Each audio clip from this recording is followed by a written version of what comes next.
Star Trek Discovery makes a case for Michael Burnham as the last great Starfleet captain. Oh, they really broke the mold with that one, didn't they?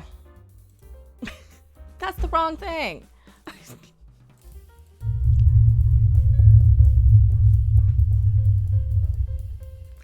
No, Michael Burnham, you do not get another take.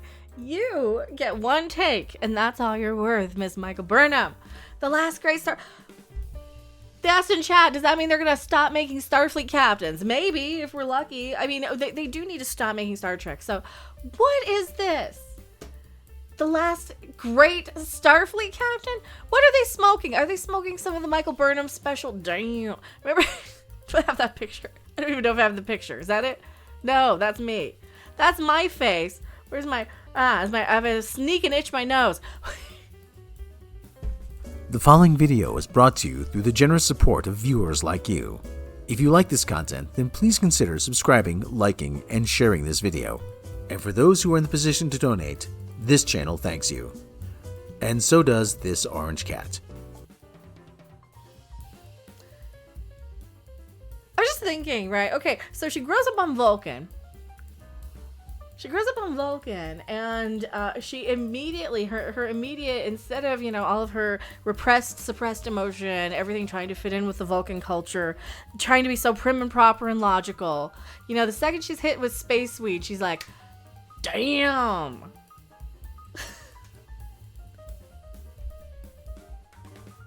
There's nobody in Vulcan going, that's highly illogical behavior, young Michael Burnham. You need to sit there and meditate. I'm too angry. I can't be a Vulcan. You need to sit and meditate. Those such outbursts are not acceptable of a Starfleet captain. I can't. Damn. Is she a bad captain, though? They start this show where she's a mutineer starting the Klingon War because she was incorrect. She also advises against killing a Klingon captain Takuvma to start a war, and she goes ahead and does it anyway. Yeah, she was a bad captain. She did a lot of bad decisions. She's getting a lot of bad direction. She's definitely getting a lot of bad direction on this show. They tell her 1 minute to be a Vulcan, and she comes across as harsh. Then that's all directing, and I think maybe miscasting. The show's just bad, in my opinion. The show is very action-oriented. It is very much trying to be a Marvel show. It's trying to be a Marvel show. We have a new video, a new trailer for this. I haven't uploaded it yet. I was going to play that. Maybe I'll do that after this. I should have done that. Yeah, I think she's a bad Starfleet captain. We'll watch this one instead. I'll load it up. Coming up on the CW. It's summer. It's finally time to relax by the pool. Until it's time to kick ass! Time to just lay back and catch some rays.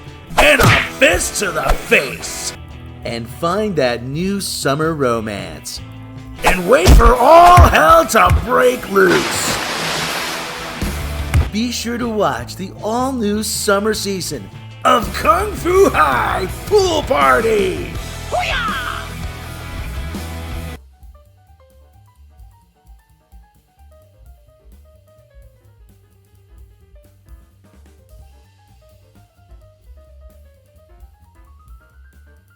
This season on the long-awaited, highly anticipated, critically acclaimed, and mind-blowingly idiotic final season of Star Trek Discovery.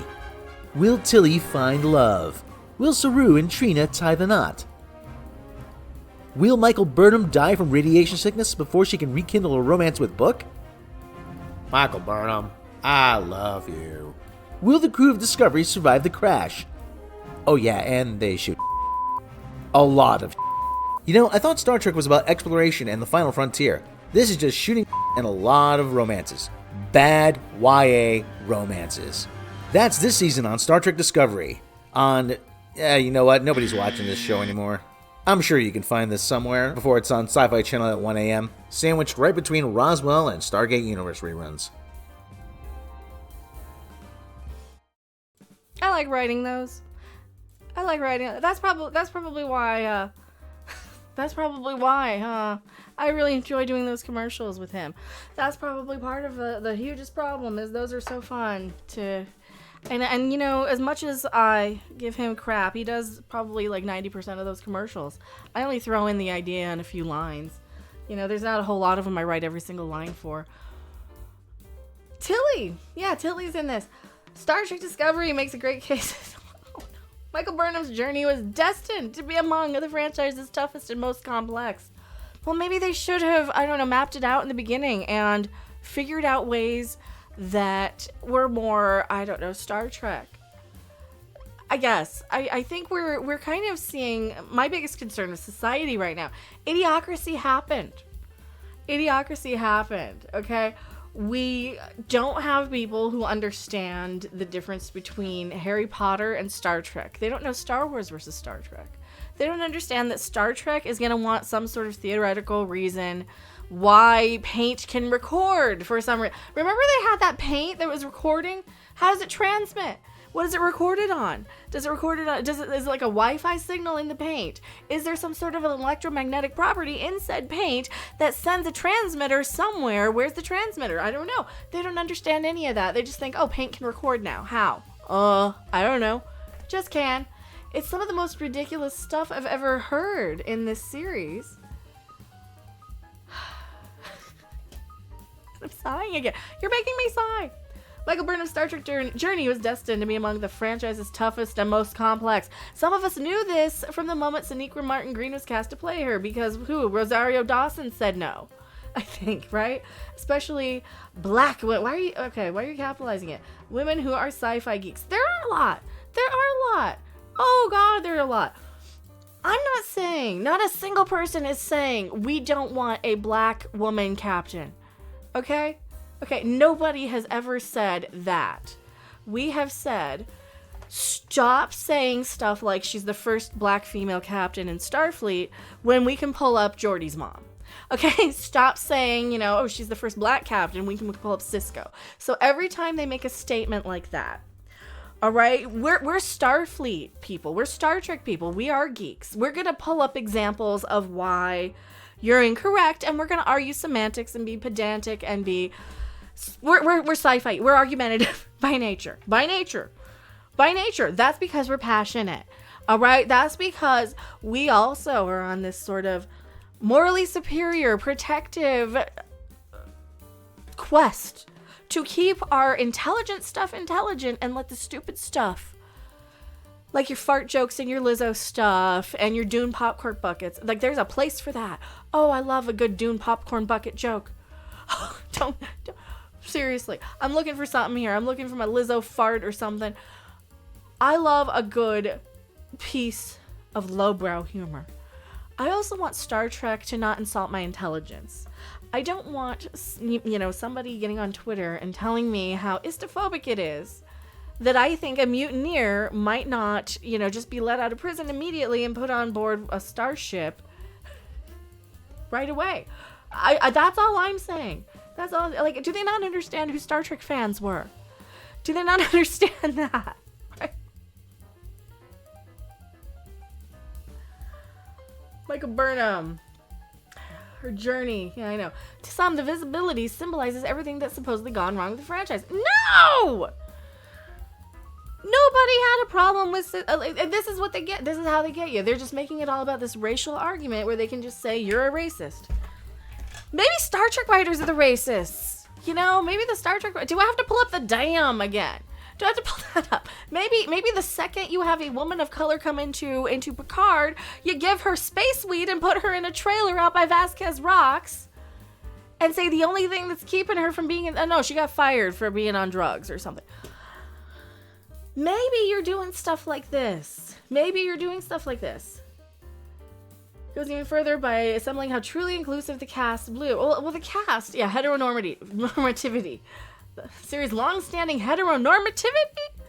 Are you kidding me? We've had more progressive storylines with 3 gendered species, non-gendered species. We have done more in Star Trek to explore the possibility of alien life and things and beings that might exist interdimensionally that might not have any sense of gender or familial ties or whatever.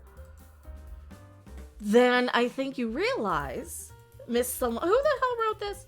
Melanie McFarland. Well, there you go. A senior critic. She's probably 20. She's probably 20 years old. What do you look like? What do you look like, Cupcake? Does she have a Twitter handle? I always gotta look at their Twitters. She don't have a Twitter. McTelevision. She do have a Twitter. Why do I go sudden? She doesn't have a picture. She's protected and she doesn't have her own picture. Well then I can't see what you look like. What are you being represented by?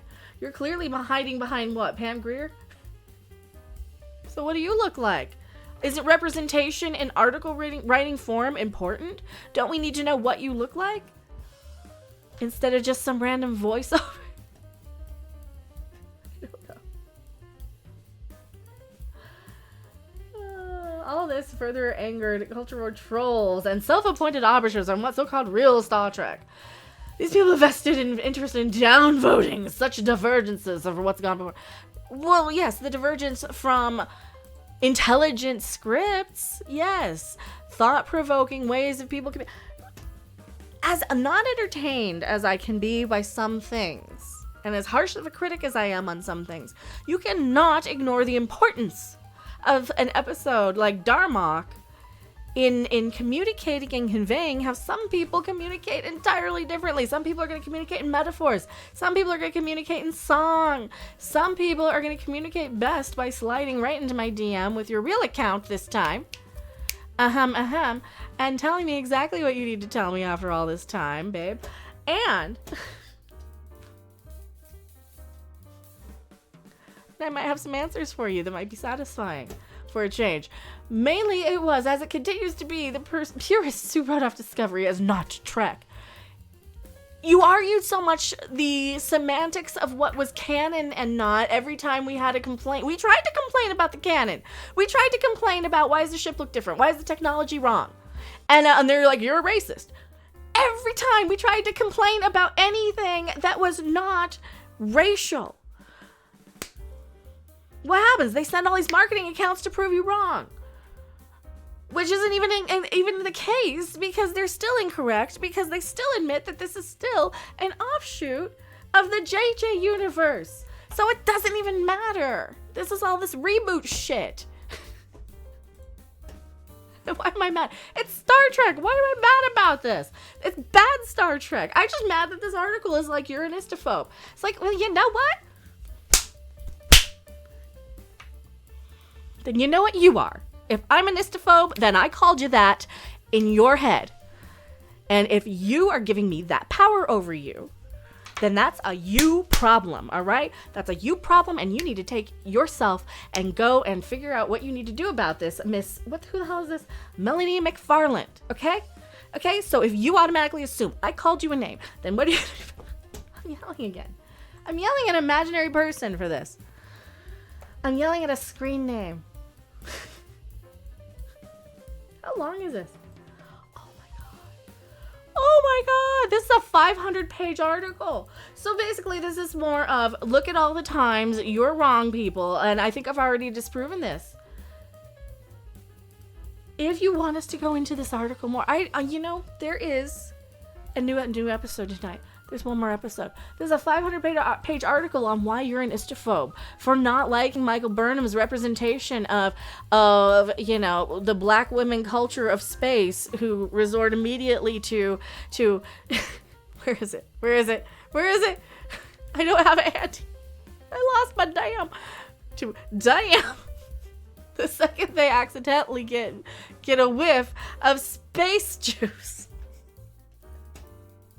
Okay. Discovery's swan song finds Burnham in the year 3191, where they tried to go so far into the future they didn't have to explain technology.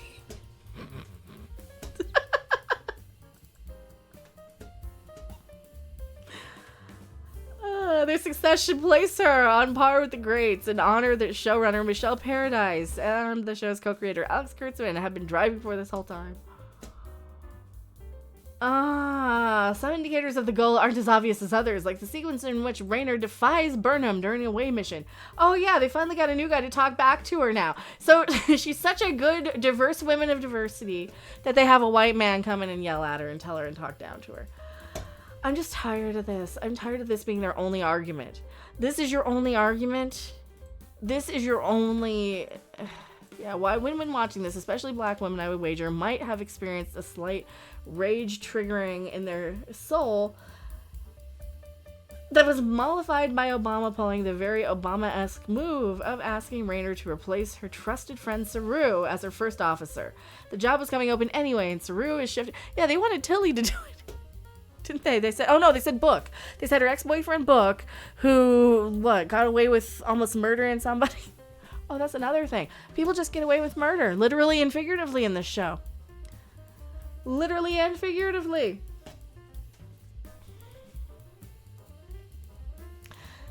It'll take a lot of convincing for some people to consider Burnham among the top ranks of the Starfleet captains in those occasional fan polls that tend to place Jean-Luc Picard or James T. Kirk in the top positions. That's because their shows were better. That's because the shows were better. That's what happens when you get people to vote based on what they know about the show. What do people know about the show? They either haven't watched Discovery, the fandom is toxic as crap, there's nothing but online arguments about Discovery, so they're just gonna sit this one out and watch it in a few years. And what else do they know? Oh, I liked Jean-Luc. I liked Captain Kirk. They're gonna vote for the ones they know in those online polls. They're mad at this. They're so mad. Happily married duo to root in for the gay doctors. So here's all the other diversity. Hey, if you like having a this one, then we got a this one and a couple more over here for you. Never mind how it might be a conflict of interest to have, all these characters dating on the show. That might be part of it. You don't see a whole lot of interpersonal crew relations other than Deep Space Nine that did it really, really well, where Worf was on an away mission with Jadzia and he disobeyed an order, so he saved her life because that's his woman. She died anyway, but he got consequences. Cisco took him aside. You guys remember this episode? He literally took him aside and is like, "You're not going to make captain for this. You're just never going to make." And oh God, Cisco! Don't you love how when he gets angry, he's like, his cheeks flare out. He's like, "You will never make captain." Oh, he's seething. Oh God, he's so good. And to be reverting back to this stuff, to be reverting back to this divisive racial debate still in Star Trek. This is just like the last ditch attempt of, this is just them using the same tactics that they know don't work already. This is just trying to play the virtue again. Only you can't play the virtue on the other side. This is what I was saying though. They're playing the virtue on the other side. Now they're trying to get like the religious moral zealots to come up out of the woodwork. And well, there's not really a religious zealotry argument in Star Trek, is there anymore? Because this always kind of said, yeah, but aside from religion, here's some science-based stuff, and here's some basic, social, human, sociological, theoretical things. This is such a long article. All right, thank you guys for watching this. They're back to the same old, and, oh God, not even.